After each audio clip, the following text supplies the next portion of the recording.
Alright, here we go. Welcome back. It's been a while. I haven't recorded a video on this in a hot minute, so I'm gonna give you a TLDR. I totally didn't just waste an entire, 20 minutes of recording because it wasn't, picking up my microphone. So I'll just give you the short bit of this before I get into the next segment. So, Xbox bricked a little bit ago, so I haven't played World of Tanks console in a hot minute.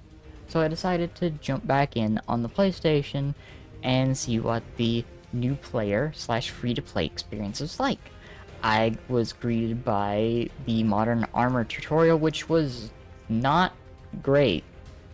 The first few missions of the tutorial don't really teach you how to play the game, and they give you... The first one gives you an insta-kill tank, which doesn't really help at all. And the second one just gives you a bunch of AI that don't know how to shoot you, and if they do shoot you, they're using really low pin, high explosive rounds, which don't really pose any kind of threat.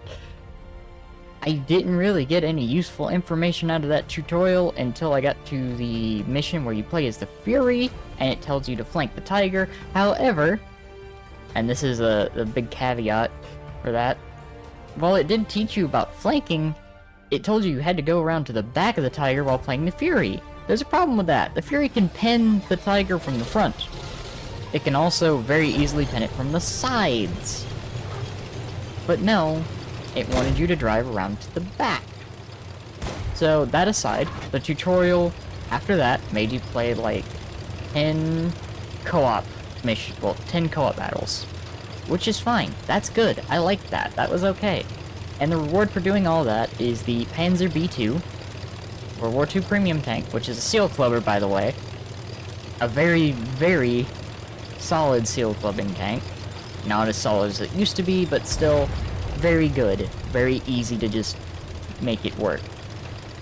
And the T95E3 Cold War Premium, which is boring, but a really good credit maker with a good gun, so solid, you can't go wrong there. I think it also gives you Sparky Nelson as a commander, so free commander, which I have an issue with the commander system in World War II just because getting new commanders is way more expensive than it should be, and really kind of a big turn off.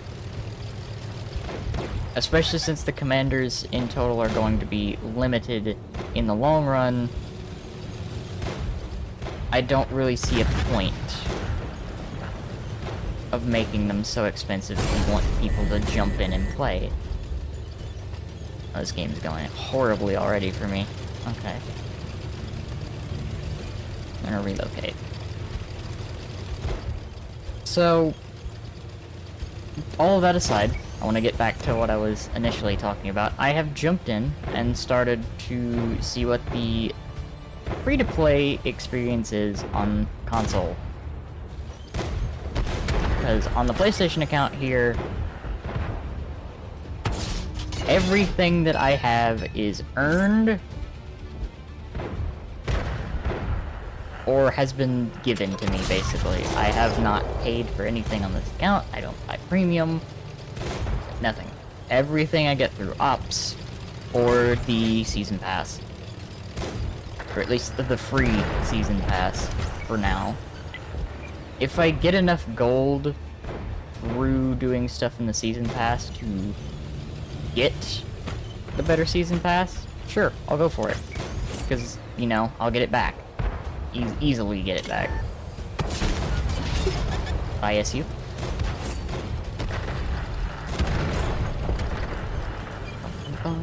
What's this light tank over here? It's a Stuart. Okay.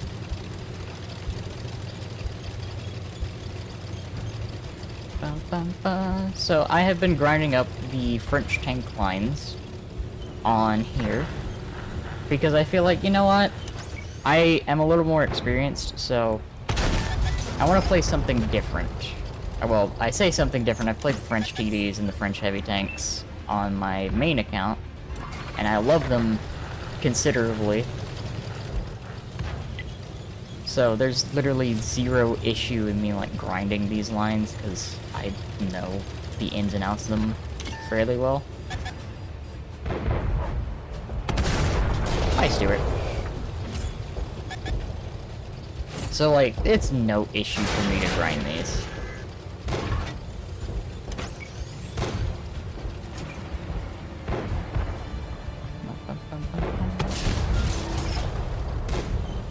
I think I might be the only one capable of taking out that Panzer II JPS.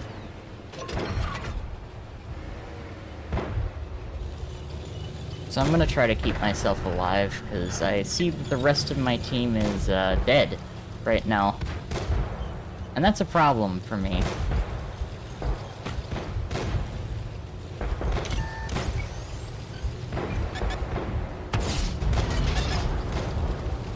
Actually, a considerable problem for me right now. This is gonna be rough.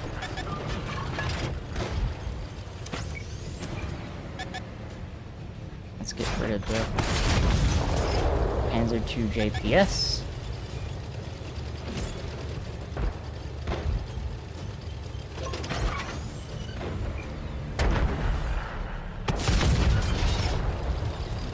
Take care of that guy. Damn, if I actually win this, it's gonna be a Kolobanovs, but I doubt I'm gonna win this, because there's too many tanks right up here at once. And I'm just gonna get premium spammed to death by the Steel Clubbing tank. Yep, there it is. You know what? I'll take that. I'll take 1,000 damage in a tier 4 game. Let's go.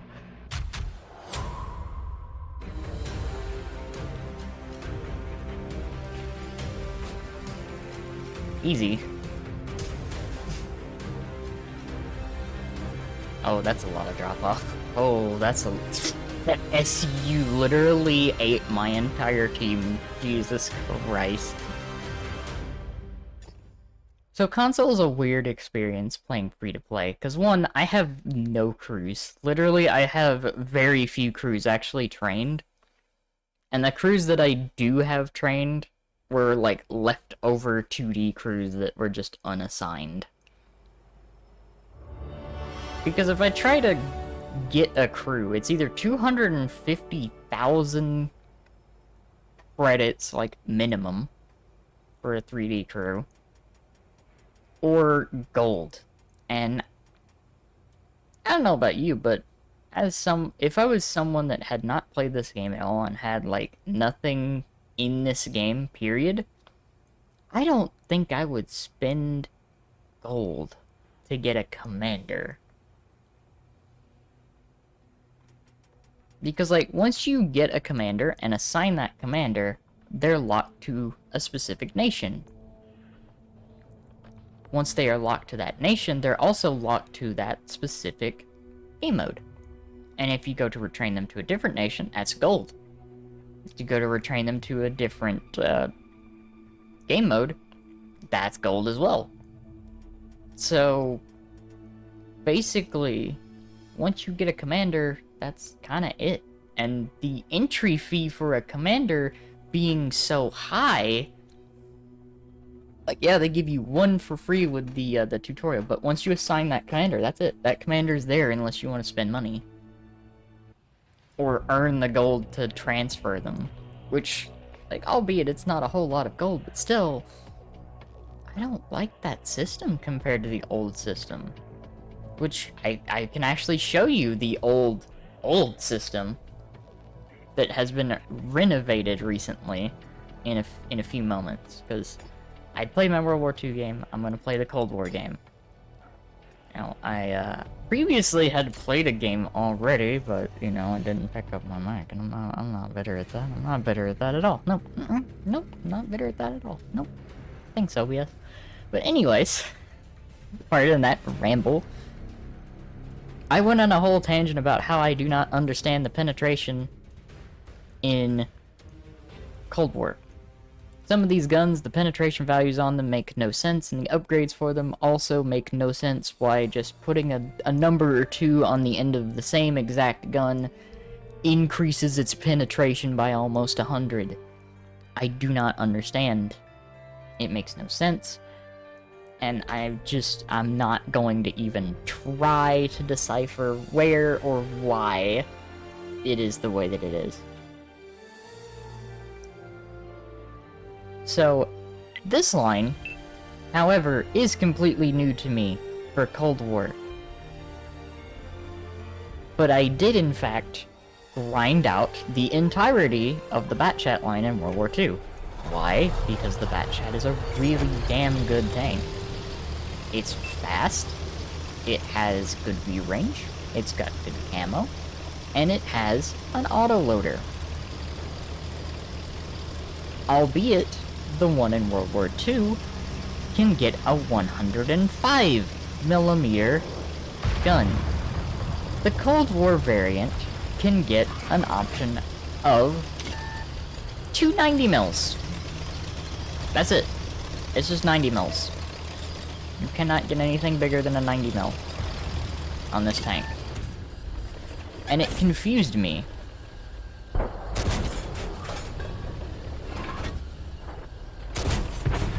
It confused me greatly. Oh, hi. Oh yeah, no, I'm dead. This is just death. I'm not even gonna bother. I'm not even gonna bother with that. That's just death. I noticed way too late that my team did not go anywhere near that spot. So we're just gonna leave that game. It'll be fine. I'm too used to playing the mode that actually requires camo.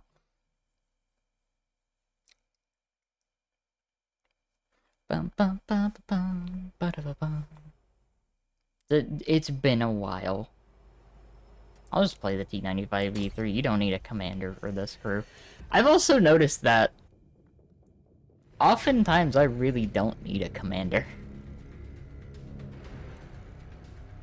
Which is saying a lot, because you are kind of limited to 9 commander skills on console, and there's really no point in overtraining them, so you really only need like a handful of commanders for each nation to get the most out of them, because then you can train them to get the max perks that they can have, and then it's just, there you go, you're good, you can just chill, you don't need to bother with anything else. You're just good. You're fine. So I'm gonna play another. Oh yeah, no, Fjords is back. I need to check this to see if there's any other, like, any changes whatsoever with this map from when they initially removed it, because Serene Coast, I can't see any differences from when they removed it to when they brought it back. There literally just doesn't seem to be anything different about that map in the slightest. And I'm kind of thinking the same thing about this one, because it looks like the old map. As it is the old map. There is no changes to this map from when they removed it initially. You know, this is literally the exact same map that they removed. I see literally no changes whatsoever.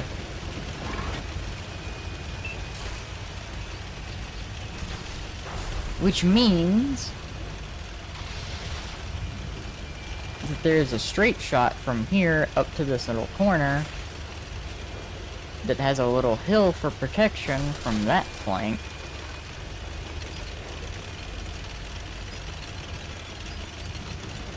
Which just means if you can take this northern peak here, or the southern peak there, you can basically just crossfire into the entire enemy team and win. Oh yeah, no, this map literally just is the same unbalanced map that it was when they removed it. Okay, cool. And their entire team is bottlenecked into one square.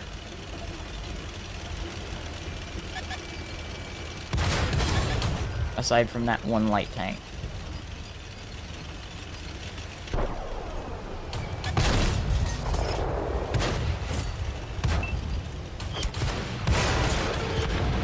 And a charioteer.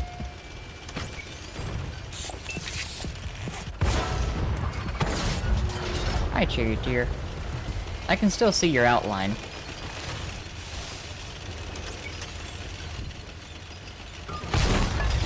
Your smoke did not work, Charioteer. I hate to tell you that.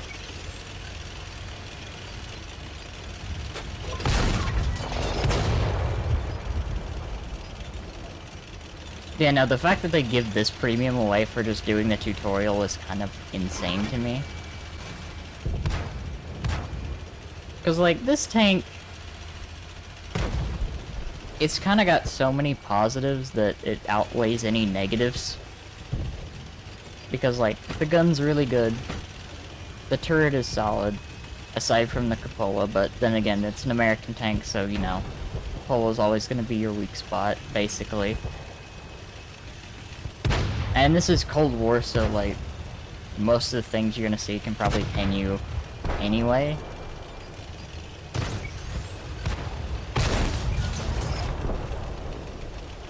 So, like...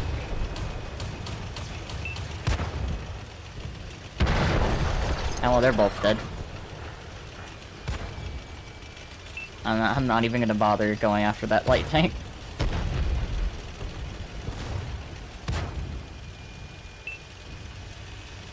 And, like, look at this. Like, there's literally not a whole lot here left to do.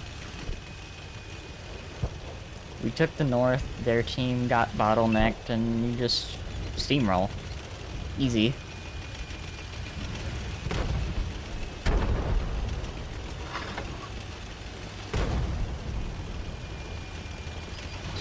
I'm probably gonna get smoked by this 4005.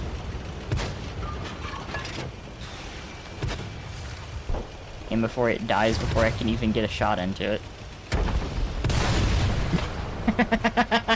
Yeah.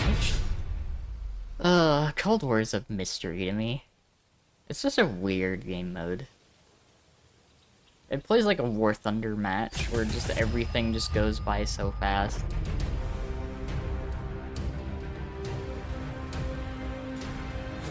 Man, look at that, no commander, 93,000. With the premium time that has been earned. We're just existing on the game, I guess. But yeah. Console's an interesting space as a free-to-play player slash the new player experience. Looking at it through the eyes of someone that has like a decade of experience in the game. Oh, cool. I'm not gonna buy it. So, the other thing that I noticed that's different is... Where's the war chest? You get a free daily war chest, which gives supplies. Boosters and supplies, basically. It's like, okay, cool. So, that being said, I will see you again in a moment. 1 second. Hello, hello. Welcome to part 2 of this video, where I'm on PC tanks instead. So, what we're gonna do here is I'm gonna play a game and I'm gonna talk about the little differences here. So as you can tell, there's already a difference in there being a crew, which I'm gonna go over here to the Foch 155, which I picked up recently. There's more crew skills. There's a lot of crew skills. Each crew... You can train all of these, by the way. At a certain point, you can have all of these on your commander. You can have all of these on your gunner. Have all of these on the driver. And you can have all of these. And I think that's a good system, having the ability to have all of the perks. It's good. I like that. Because it respects your time commitment into the game. The longer that you spend playing the game, the more you get out of it. And I think that's a great thing. So I'm going to play a quick game in the Polak tank, because I need to upgrade it. That's another line that's not on console yet, but it's the Yo tanks. They're interesting. Because design-wise, they're silly. They don't make a whole lot of sense. And in gameplay-wise, they're kind of strong if you can get hull down, because the turret armor is really hard to hit.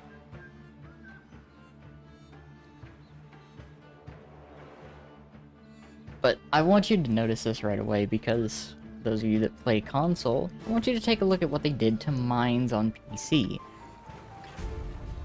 Because as you can tell up there, I can zoom out quite a bit more on here. That hill up there's got a lot more cover on it.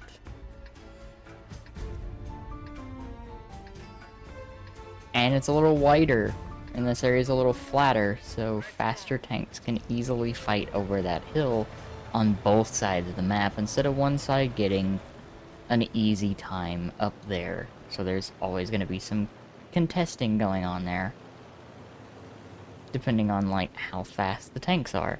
And they've also added that little bit of ruins here on this corner to give you some arty cover, which I think is just a net positive. So as you can see, it's like, look at that.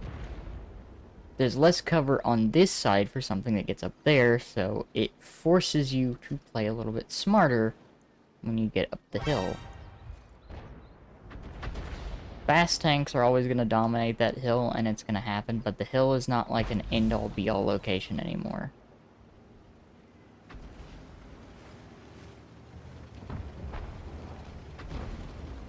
Still, if you can take the hill, do it, because it gives you a big advantage.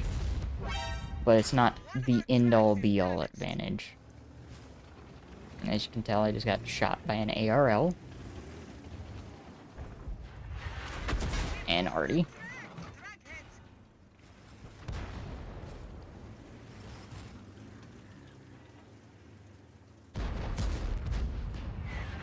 So arty's exposed itself in the fact that it's like right there.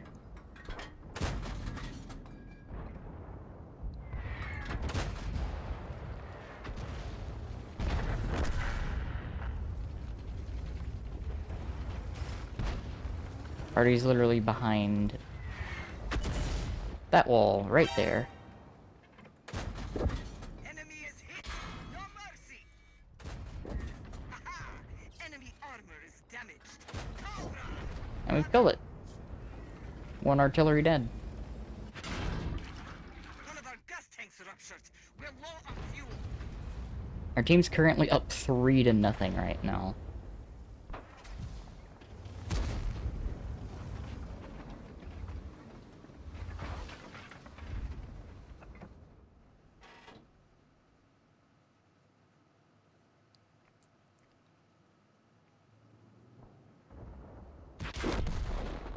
Ah, the SMV on top of the hill decided to end my existence. Make a hasty retreat.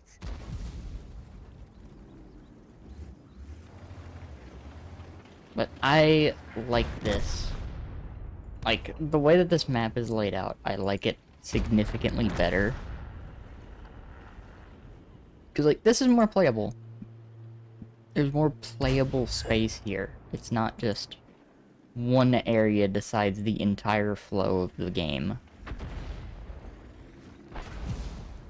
And also, on PC, HE got nerfed, so it's not as much of an... It's not really as much of an end-all be-all anymore. Also, you can see my model kind of stuttering because I'm playing on, like, higher quality graphics and stuff.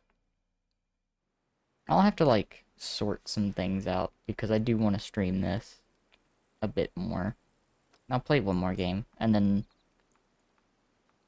I'm doing this all in one take, so you'll have a video up probably later tonight.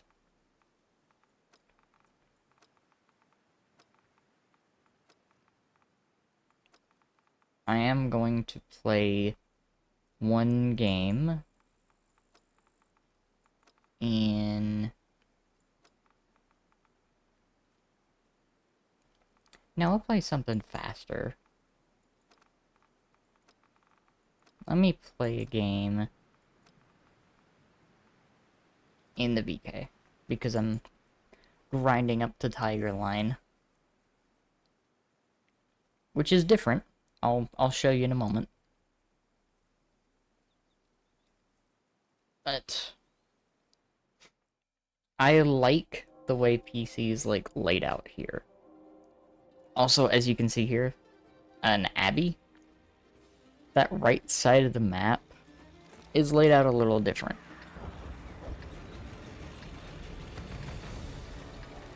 Which I'll get into that in a moment. I'm gonna drive down that line, actually. Because we're top tier for once. There is a 5-4 on the other team, and yes, the 5-4 is a very strong tank on PC as well. Let's go.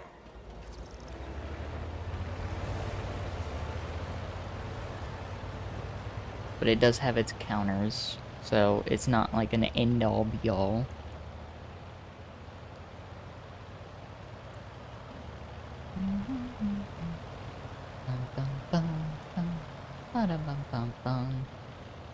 As you can see, like, there's also some interesting camos on PC. But those are all like reward camos for earning stuff during certain events and turning them in the store.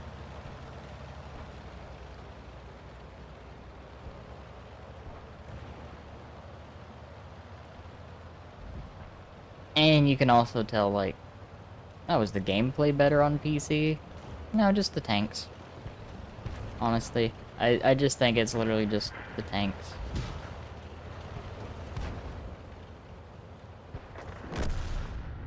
We've lost the track. Let's go.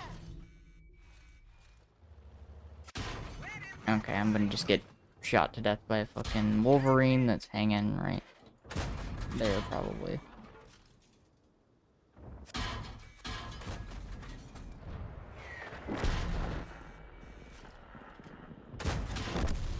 Yep, that's fine. That was a good fast game. So yeah, that's the other thing, because I wanted to demonstrate as well. Bushes actually work on PC. So you can actually do your job when you're, like, scouting. Like, scouting actually does a lot more. It makes more sense in higher tiers than it does in lower tiers, but you get the picture from that. Between the two maps and stuff here on PC, I like a lot more because they also have this mode, topography. They have a scenario on every single map that is in the game. Every single map that is in the game has one of these associated with it.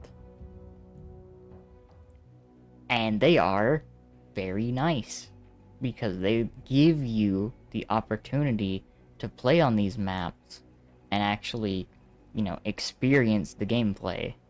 Like, see key locations. Highway is a huge map on PC.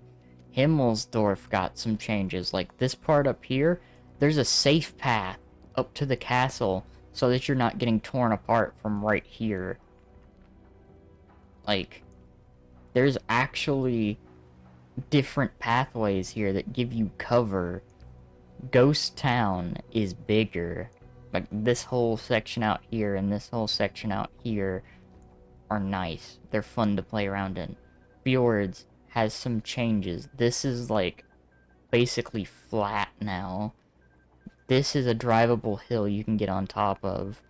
And there's a waterfall up here. It's nice.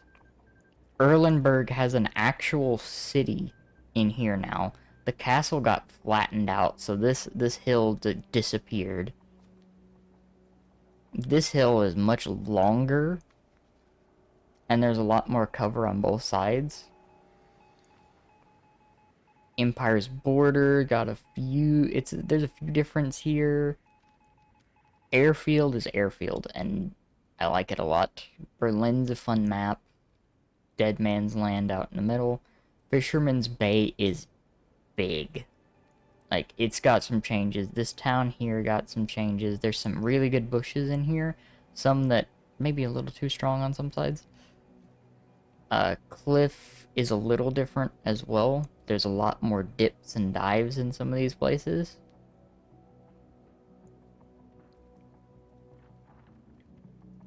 Pilsen is massive.